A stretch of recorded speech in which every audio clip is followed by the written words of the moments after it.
बदलापूर प्रकरणात न्यायालयानं पोलिसांच्या कारभारावरून फटकारताच 24 तासातच पोलीस यांनी या प्रकरणी शाळेचे अध्यक्ष उदय कोतवाल आणि सचिव तुषार आपटे यांना अटक केली.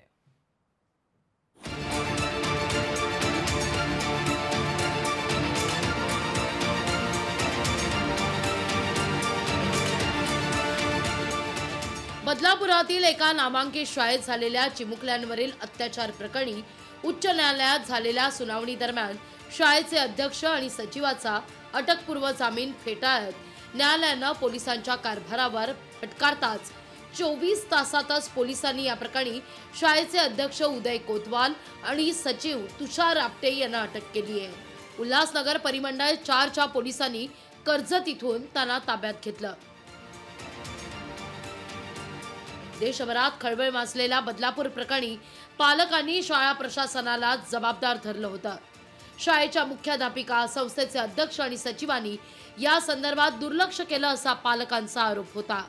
20 ऑगस्टला शहरात झालेल्या उत्स्फूर्त आंदोलनानंतर न्यायालयानं त्याची दखल घेत या प्रकरणाकडे दुर्लक्ष करणाऱ्या शाळेच्या संचालकांवर गुन्हा दाखल करण्याचा निर्णय घेतला.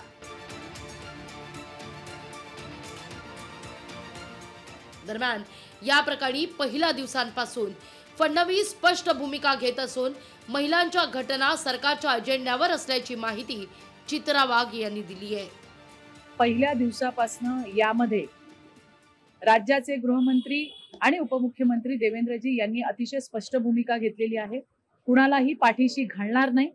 त्यामुळे पोलिसांची पथकं गेलेली आहेत. काही दिवसातच किंवा आजही काही सांगता येत नाही, जे कोणी याच्यामध्ये असतील त्या आरोपींना बेड्या पडल्याशिवाय राहणार नाही.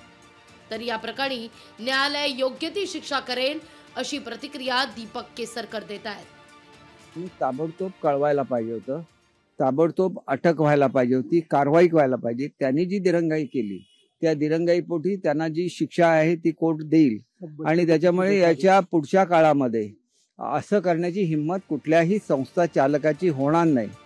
जवळपास 44 दिवसांपासून फरार असलेले शाळेचे अध्यक्ष आणि सचिव न्यायालयाच्या या दट्ट्यानंतर पोलिसांच्या हाती लागले आहेत. आता या प्रकरणी अनेक खुलासे होण्याची शक्यता वर्तवली जाते.